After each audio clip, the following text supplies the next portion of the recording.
Bienvenue dans cette revue d'actu environnementale de la semaine du 12 au 18 septembre. Au programme de l'actu chaude de cette semaine, le retour des grèves mondiales pour le climat, beaucoup d'actu en France avec le gouvernement qui lance son plan vélo, l'inauguration du premier parc éolien français en mer à Saint-Nazaire et le Conseil constitutionnel qui reconnaît le droit à vivre dans un environnement équilibré et respectueux de la santé comme une liberté fondamentale. Enfin, pour la dernière actu, nous irons voir nos amis britanniques qui viennent de réautoriser l'extraction de gaz de schiste sur leur territoire. Et ensuite, direction comme toujours vers la piscine, la partie recommandation d'articles et de vidéos autour de l'environnement. Je m'appelle Josué et chaque semaine, je t'aide à t'informer autour des questions environnementales et écologiques. N'hésite pas à t'abonner à la chaîne si le concept te plaît et trêve de bavardage, on est parti. Et au passage, pas de une de la semaine comme habituellement, car les unes ont été totalement accaparées par les hommages à la reine d'Angleterre et à Poutine qui fait joujou avec la menace nucléaire. On commence donc directement avec la première actu, le retour des grèves mondiales pour le climat. Alors, petit rappel historique, ces grèves, à l'initiative d'un collectif suédois où se trouve notamment Greta Thunberg, avaient, à partir de 2018, rassemblé énormément de jeunes dans la rue pour demander au gouvernement du monde entier d'agir pour le climat. Se tenant souvent le vendredi, jusqu'à 4 millions de personnes avaient défilé le même jour dans différents pays, record qui date du 20 septembre 2019. Le Covid avait porté un grand coup à cette mobilisation citoyenne et maintenant que la pandémie est à peu près maîtrisée, le mouvement tente de se reconstituer avec l'organisation ce vendredi 23 septembre d'une nouvelle grève mondiale pour le climat. Et si au Québec ou encore en Allemagne c'est une réussite avec par exemple 30 000 manifestants berlinois, en France on peut le dire c'est un échec. À Paris, seules 200 à 300 personnes se sont rassemblées pour l'occasion, très loin des 40 000 personnes en 2019. Et cette faible participation se ressent dans toute la France. Le deuxième plus grand cortège était à Lille avec 100 personnes. Mais bon, ce n'est pas la dernière journée mondiale pour le climat, donc on verra si les Français prendront leur revanche, car quand même en termes de manifestation, on a une réputation à tenir. On reste en France avec la présentation ce mardi 20 septembre d'un nouveau plan vélo par Elisabeth Borne. Mais avant toute chose, un petit moment pour admirer cette merveille de communication politique.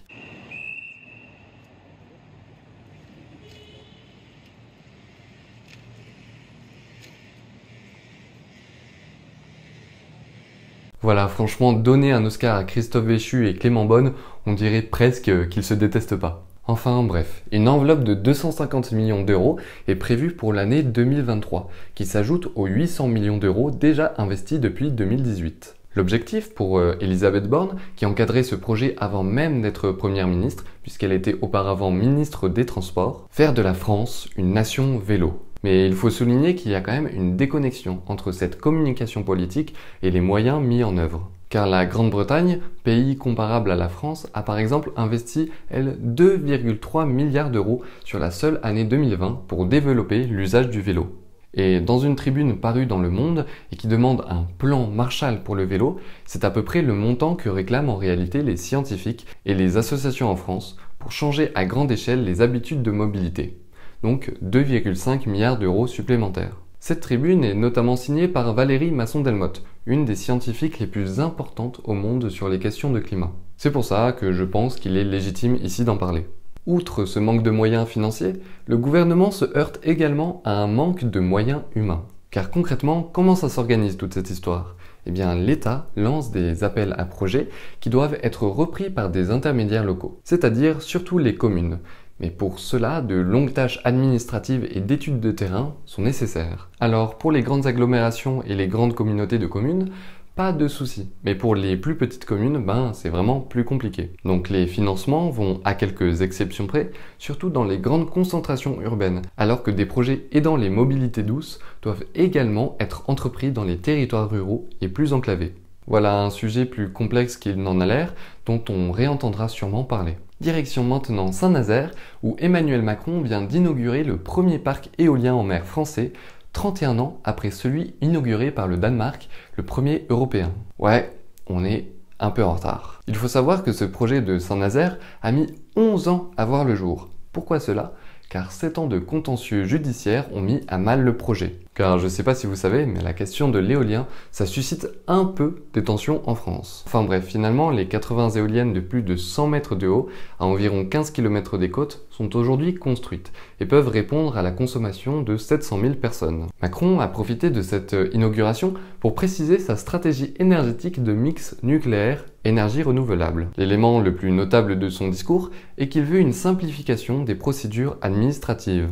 Et il était temps car en France, pour construire un parc éolien, que ce soit sur terre ou en mer, cela prend 2 fois plus de temps qu'en Allemagne. Et pareil pour tout ce qui est photovoltaïque. De plus, la France est très en retard sur la feuille de route qu'elle s'est fixée pour l'installation d'énergie renouvelable. Pour faire simple, on va 2 fois plus lentement que ce qu'on devrait. Alors, est-ce que la volonté de simplification d'Emmanuel Macron va aider à régler le problème ?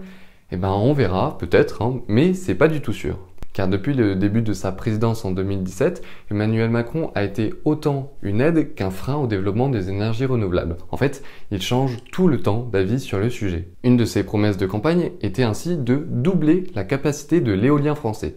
Puis en 2020, grand virage, il désire freiner maintenant l'essor de l'éolien terrestre. Et aujourd'hui, hop là, il est à nouveau pour de grands projets renouvelables, sans toutefois, selon l'ADEME, aligner les moyens financiers pour donner à la France le moyen de rattraper son retard. Une inconstance politique qui est partagée, comme le souligne Le Monde, par ses prédécesseurs, Nicolas Sarkozy et François Hollande. Et du coup, ça aide pas du tout le marché du renouvelable à se développer en France. Je vous mets d'ailleurs cet article du Monde en description qui revient sur les différentes raisons du retard français sur le renouvelable. Allez, petite pause pour souffler un coup. C'est bon ? Parfait, c'est reparti. Troisième sujet d'actu en France, la plus haute juridiction administrative, le Conseil d'État, vient d'affirmer que le droit de vivre dans un environnement équilibré et respectueux de la santé présente le caractère d'une liberté fondamentale. Alors qu'est-ce que ça veut dire concrètement? Parce que je sais que pour beaucoup ça peut paraître flou. En fait, à partir de maintenant, toute personne, vous ou même moi, peut saisir ce qu'on appelle le juge de référé liberté, qui est là pour garantir les libertés fondamentales des citoyens vis-à-vis de l'administration si elle se sent lésée dans son accès à un environnement équilibré et respectueux de la santé par l'administration. Les libertés fondamentales, c'est en France par exemple la liberté, la propriété, la sûreté et la résistance à l'oppression. Et donc maintenant aussi de vivre dans un environnement équilibré et respectueux de la santé. En fait, ce droit n'est pas nouveau, puisqu'il est promulgué dans la Charte de l'environnement sous l'impulsion de Jacques Chirac. Mais pour l'instant, le Conseil d'État n'avait pas statué si cela relevait d'une liberté fondamentale. Maintenant que c'est le cas, cela peut potentiellement ouvrir de nombreuses possibilités au niveau juridique pour la défense de l'environnement. À voir donc si cela aura une réelle incidence sur l'action de l'État. Rien n'est moins sûr, mais pourquoi pas. Et enfin, dernière actu chaude, le Royaume-Uni vient d'autoriser l'extraction de gaz de schiste sur son territoire. C'est une des premières mesures prises par le gouvernement depuis l'arrivée au pouvoir de la nouvelle première ministre conservatrice, Liz Truss. Ce jeudi 22 septembre, le moratoire en place depuis 2019 sur le gaz de schiste a été levé, afin, selon la première ministre, de renforcer la sécurité énergétique du Royaume-Uni. En fait, il faut savoir que comme dans l'Union européenne, les prix de l'énergie sont en train de s'envoler au Royaume-Uni. Cette mesure sur le gaz de schiste s'inscrit en réalité dans une volonté de jugulation de l'inflation dans la lignée d'un gel des prix de l'énergie pour 2 ans, annoncé 2 jours seulement après l'intronisation de Liz Truss. Mais bon, il y a énormément de points négatifs au gaz de schiste au Royaume-Uni, vous vous en doutez bien. À commencer par l'impact environnemental, puisqu'extraire du gaz de schiste nécessite de fracturer la roche, comme vous le voyez sur cette animation de France 5. Les conséquences, une immense pollution, ainsi qu'un risque de provoquer des tremblements de terre.